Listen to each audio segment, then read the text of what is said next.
আসসালামু আলাইকুম। হরপাওয়ার প্রকল্পের ডিজিটাল মার্কেটিং ব্যাচের এসইও ফুল কোর্সের আজকে 4 নম্বর ক্লাস।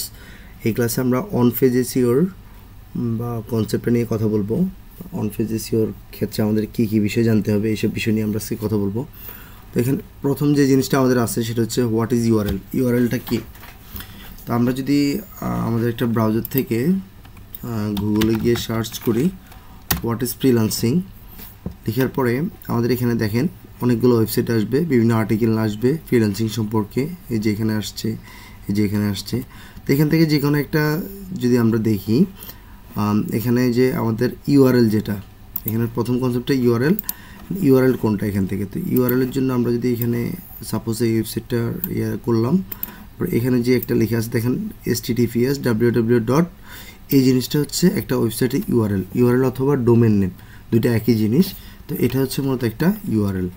তারপরে এখানে আর কি আছে দেখি, এখানে আছে হোয়াট ইজ টাইটেল এবং হোয়াট ইজ মেটা ডিসক্রিপশন, এই দুটো জিনিস দেখি। তো এখানে আসার পরে আমরা আবার একটু ড্রাগ করি, এখানে আপনি দেখেন এটা হচ্ছে টাইটেল, হোয়াট ইজ টাইটেল যেটা, এটা হচ্ছে টাইটেল। আর হোয়াট ইজ মেটা ডিসক্রিপশন হচ্ছে এটা।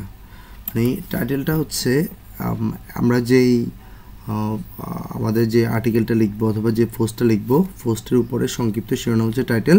আর মেটা ডিসক্রিপশন হচ্ছে পোস্টের বর্ণনা, যেটা আমাদের ওয়েবসাইটের কেউ যখন সার্চ করবে এই কিওয়ার্ড দিয়ে, তখন আমাদের যে ব্লগ সাইটটা আছে অথবা আমাদের যে আর্টিকেলটা আসবে, আর্টিকেলের নিচে সংক্ষিপ্ত আকারে কিছু ডিটেলস আমাদের এই পোস্ট সম্পর্কে লেখা থাকবে। তো এটা হচ্ছে মূলত একটা মেটা ডিসক্রিপশান। এটা হচ্ছে আপনার হেডলাইন, আর এটা হচ্ছে আপনার ডোমেন নেম। আর এর উপরে যদি আমরা উঠি, এখানে যেটা আছে এই যে এরকম লেখা, যেটা এটা হচ্ছে ওয়েবসাইট নেম, এটা হচ্ছে তাদের ওয়েবসাইটের নেম।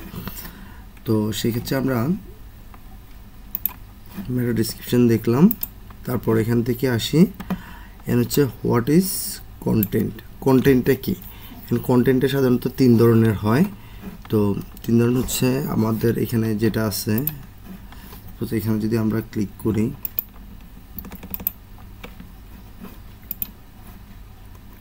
আপনি দেখেন এখানে কন্টেন্ট হচ্ছে, এগুলো হচ্ছে টেক্সট কন্টেন্ট হচ্ছে 3 ধরনের। এটা হচ্ছে টেক্সট কন্টেন্ট, ইমেজ কন্টেন্ট এবং ভিডিও কন্টেন্ট। তো এগুলো হচ্ছে টেক্সট কন্টেন্ট, এটা হচ্ছে ইমেজ কন্টেন্ট, আর এখানে কোনো এই যে এটা হচ্ছে ভিডিও কন্টেন্ট। মানে এই একটা তারা যে আর্টিকেলটা লিখছে, এই আর্টিকেলের মধ্যে সব ধরনের কন্টেন্ট কিন্তু আছে। ইমেজ কন্টেন্ট আছে, আপনার টেক্সট কন্টেন্টও আছে, আর ভিডিও কন্টেন্টও আছে। তো এটা হচ্ছে মূলত কন্টেন্ট। আচ্ছা, তারপর এখানে আছে অন পেজ এসইও কনসেপ্ট। এখন অন পেজ এসইও কনসেপ্টটা কী বা কীভাবে অন পেজ এসইওটা করে, এটা আমরা একটু আজকে সারমর্মটা দেখব। তো এই জন্য আমাদেরকে প্রথমে আমরা যদি সাপোজ এই একটা ওয়েবসাইট, আমাদের এই একটা ওয়েবসাইটে আসার পরে আমরা এখানে কিন্তু যা দেখতেছি এগুলো হচ্ছে ফ্রন্ট এন্ড, মানে এগুলো হচ্ছে উপরে আমরা দেখতেছি। এখানে আমরা কোনো কিছু এডিট বা কোনো কিছু করতে পারবো না। এখানে শুধুমাত্র এই ওয়েবসাইটের ডেভেলপার যা করে দিচ্ছে আমরা শুধু এটা দেখতে পারি এখান থেকে, বা লেখা কপি করতে পারি, এছাড়া অন্য কোনো কিছু আমরা করতে পারি না। তো অন পেজে সেটা করার জন্য আমাদেরকে যাইতে হবে হচ্ছে, আমরা যেহেতু ওয়ার্ডপ্রেস ওয়েবসাইটে এসইও করব, সেক্ষেত্রে আমাদেরকে ওয়ার্ডপ্রেস ওয়েবসাইটের ব্যাকএন্ডে ঢুকতে হবে। তো এখানে আমাদের যে ওয়েবসাইটটা আছে, তো এটার ইউজার পাসওয়ার্ড তো আমাদের জানা নাই, বা এটাতে আমরা ঢুকতে পারবো না। তো আমরা আমাদের বাইরের কাছ থেকে তার ওয়েবসাইটের আপনার লগ ইন অ্যাক্সেসটা নিয়ে নেবেন, মানে হচ্ছে আপনার তার ইউজার এবং পাসওয়ার্ডটা নিয়ে নেবেন। তো আমরা দেখি ভিতরে ঢুকলে কেমন দেখায় এটা। তো আমরা আমাদের একটা ওয়েবসাইটে যাব, যার পরে ওয়েবসাইট ইউআরএল লিখে আমরা এখানে সার্চ দিব। সার্চ দেওয়ার পরে এরকম একটা আমাদের ওয়েবসাইটটা ওপেন হবে। ওপেন হওয়ার পরে আমরা এখানে যেহেতু ওয়ার্ডপ্রেস ওয়েবসাইট, আমরা এখানে স্ল্যাশ দিব, স্ল্যাশ দিয়ে লিখবো হচ্ছে WP অ্যাডমিন লিখে এন্টার দিব। এন্টার দেওয়ার পরে আমাদের একটা লগ ইন অ্যাক্সেস চলে আসবে। লগ ইন অ্যাক্সেস আসার পরে আমাদের কাজ হচ্ছে এখানে আমাদের বায়ার কাছ থেকে ইউজার এবং পাসওয়ার্ড নিয়ে এটাতে লগ ইন করা। লগ ইন করার পরে আমাদের প্রথম কাজ হচ্ছে, আমরা যদি কোনো পোস্টের জন্য এসইও করতে যাই তাহলে কিভাবে করে বা তার এসইও করার সিস্টেমটা কি আমরা দেখি। তো সেটার জন্য আমরা প্রথমে একটা পোস্টে যাব। আমরা যদি একটা পোস্ট এসইও করতে চাই, তো পোস্টে আসার পরে এখানে অল পোস্ট আছে। তো এখান থেকে আপনি দেখেন এখানে 2টা পোস্ট করা আছে, 2টা পোস্টে কিন্তু আমাদের এসইও করা আছে এসইও স্কোর 100 মধ্যে 84, এটা হচ্ছে এসইও স্কোর 100 মধ্যে 82। তো সেক্ষেত্রে আপনি দেখেন এখানে আমি যদি নতুন করে একটা পোস্ট করতে যাই, আমার কাছে ক্লায়েন্টটা এরকম আসতে পারে, হয়তো আমার ওয়েবসাইটে কোন ধরনের পোস্ট করা নাই, তারা হয়তো বলতে পারে যে আমাকে একটা আমার ওয়েবসাইটে পোস্ট করে দাও, প্লাস হচ্ছে এটা তুমি এসইও সহ করে দিবে, এরকম আসতে পারে। আর নয়তো আসতে পারে হচ্ছে আমার ওয়েবসাইটে অনেকগুলো পোস্ট আছে, তুমি এখান থেকে আমাকে এই পোস্টের এসইওটা করে দাও। তো আমরা প্রথমে দেখি যে একটা পোস্ট কিভাবে এসইও করে বা একটা পোস্ট কিভাবে পোস্ট করে একটা ওয়েবসাইটে, সেটা আমরা দেখব। তো সেটার জন্য আমরা এখানে প্রথমে অ্যাড পোস্টে যাব। এখানে ওয়েবসাইটের ব্যাকএন্ডে আসার পরে এখান থেকে পোস্ট থেকে অ্যাড পোস্ট, অ্যাড পোস্টে আসার পরে এখানে যে অ্যাড টাইটেল একটা অপশান আছে। তো আমরা এখানে যদি অ্যাড টাইটেলে আমাদের টাইটেলটা দিই, সাপোজ হচ্ছে আমরা এটাই সাপোজ আমাদের কন্টেন্ট। তো এটার জন্য আমরা এখান থেকে টাইটেলটা কপি করে নিয়ে আসি, মানে এই আর্টিকেলটা সাপোজ আমার আগে লেখা আছে, এখানে আমরা টাইটেলটা দিলাম। টাইটেলটা দেওয়ার পরে তারপর একটু নিচের দিকে আসার পরে এখান থেকে আমাকে বলতেছে এটা প্যারাগ্রাফ আকারে লেখার জন্য। তো এখান থেকে আমি যদি এখানে প্রথমে পোস্ট না দিয়ে যদি একটা ইমেজ দিতে চাই, তাহলে এখানে প্লাস চিহ্নতে ক্লিক করে এই যে এখানে ইমেজ আছে, আমরা ইমেজ সিলেক্ট করে একটা ইমেজ এখান থেকে আপলোড করে দিতে পারবো। তো আমরা সাপোজ এই ইমেজটা এখানে আপলোড করে দিচ্ছি, ডাউনলোড করে নিই।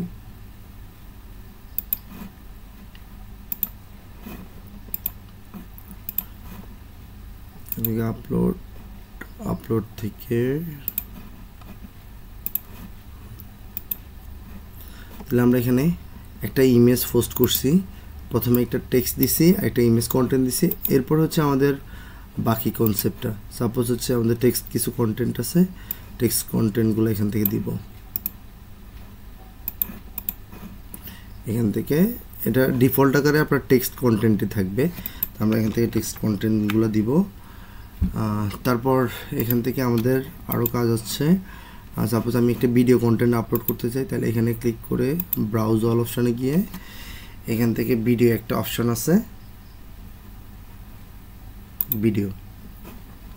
তো এখান থেকে আমরা ভিডিও অন করব, এখান থেকে ভিডিও অপশানটা অন করে এখান থেকে ভিডিওটা আপলোড করে দেব। তো এইভাবে করে আমরা আমাদের একটা কন্টেন্টকে সাজাবো, সাজানোর পর এখান থেকে আমরা পাবলিশ দিলে কন্টেন্টটা পাবলিশড হয়ে যাবে। তো পাবলিশড হওয়ার পরে আমাদের পরবর্তী কাজ কি? পরবর্তী কাজ হচ্ছে আমাদের কিওয়ার্ডের মাধ্যমে আমাদের এখানে কিছু প্লাগ ইন পাওয়া যায় আমাদের ওয়ার্ডপ্রেস ওয়েবসাইটে, এই প্লাগ ইনের মাধ্যমে আমরা এটাকে অপটিমাইজ করবো। যেমন এখানে একটা প্লাগ ইন অ্যাড করা আছে র্যাঙ্ক ম্যাথ, এই র্যাঙ্ক ম্যাথের মাধ্যমে আমার এটা স্কোর দেখাচ্ছে কত এসি স্কোর আছে। এই প্লাগ ইনের মাধ্যমে এরকম আরও অনেকগুলো প্লাগ ইন আছে যার মাধ্যমে আমরা সেটা করতে পারবো। তো এখন আমাদের কাজ হচ্ছে এই তাদের যে নির্দেশনা, আমাদের যে র্যাঙ্ক ম্যাথের এই নির্দেশনা অনুযায়ী আমাদের কিওয়ার্ডগুলোকে সাজানো বা আমাদের মেন কিওয়ার্ডটা ফোকাসিং কিওয়ার্ডটা দেওয়া, তারপর হচ্ছে ইমেজের মধ্যে অল্টার টেক্সট করা, তারপর এখানে হেডিংগুলো সেট করা, তারপরে সাব হেডিং সেট করা, এগুলো পরবর্তীতে আমরা যখন বিস্তারিত দেখব স্টেপ বাই স্টেপ তখন আমরা আরও বুঝে যাব। তো আমাদের মেন কাজ হচ্ছে এটাই, আমাদের একটা পোস্ট থাকবে অথবা আমাদের একটা আপনার ই কমার্স প্রোডাক্ট থাকবে, সেটাকে আমরা এসইও করব কীভাবে, একটা পোস্টকে এসইও করব কীভাবে, যেভাবে আমরা এগুলোকে অপটিমাইজ করব, এটাই হচ্ছে মূলত একটা অন পেজ এসইও। আচ্ছা, তারপর আমরা এখান থেকে দেখতে পারি গুগল র্যাঙ্কিং ফ্যাক্টর।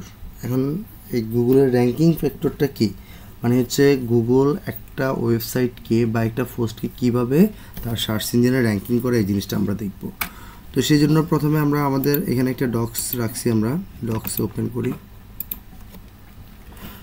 ওপেন করার পরে দেখেন গুগল মানে কিসের ভিত্তিতে আমার ওয়েবসাইটটাকে র্যাঙ্কিং করাবে। মানে আমি যে এখানে হোয়াট ইজ ফ্রিল্যান্সিং লেখার পরে এই যে আপওয়ার্কের ব্লগ পোস্টের সামনে আসতো, তা কীভাবে আসছে, মানে কিসের ভিত্তিতে সে সামনে নিয়ে আসছে। তো এগুলোর জন্য আমরা এখানে দেখি, এখানে বলা আছে হচ্ছে Google ranking factor content quality. হ্যাঁ, মানে কন্টেন্টের মানটা হইতে হবে ইউনিক, তথ্যবহুল এবং ইউজারের কাজে লাগে কিনা, এই টাইপের কন্টেন্টটা আমাদের হইতে হবে। মানে আমাদের এক কথায় আমাদের কন্টেন্টটা হেল্পফুল হইতে হবে।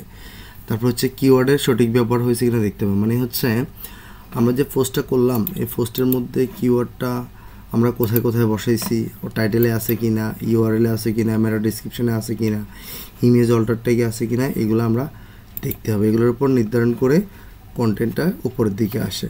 তারপর হচ্ছে কন্টেন্ট কতটা গভীরভাবে বিষয় ব্যাখ্যা করা হয়েছে, মানে আমরা যে একটা কন্টেন্ট লিখছি এটা কতটা গভীরভাবে ব্যবহার করছি, ব্যাখ্যা করছি, এই জিনিসটা আমাদের সে যাচাই করবে গুগল। মানে হচ্ছে একজন মানুষ যখন গুগলে এসে কোনো কিছু লিখে সার্চ করে তখন গুগলের যে রোবট আছে সে আগে দেখে যে তার কাছে তো লক্ষ লক্ষ কোটি কোটি ডাটা আছে, তো সে ওইখানে চেক করে দেখে যে কোন ওয়েবসাইটের কন্টেন্ট কোয়ালিটি ভালো, তারপর কোনটাতে কিওয়ার্ডের সঠিক ব্যবহার হয়েছে, কোনটাতে টাইটেলে কিওয়ার্ড আছে, ডেসক্রিপশনে কিওয়ার্ড আছে, সবগুলো যখন তার সাথে ম্যাচ করে সে ওই অনুযায়ী ওয়েবসাইটটাকে সামনে নিয়ে আসে। তারপর র্যাঙ্কিং ফ্যাক্টরের মধ্যে আরেকটা বিষয় হচ্ছে ব্যাক লিঙ্কিং। আমরা কতগুলো ব্যাক লিঙ্ক করছি, মানসম্মত ওয়েবসাইটে ব্যাক লিঙ্ক করছি কিনা এই জিনিসটার উপর ভ্যারি করে। তারপর এখান থেকে টেকনিক্যাল এসইও ঠিক আছে কিনা এটা দেখবে।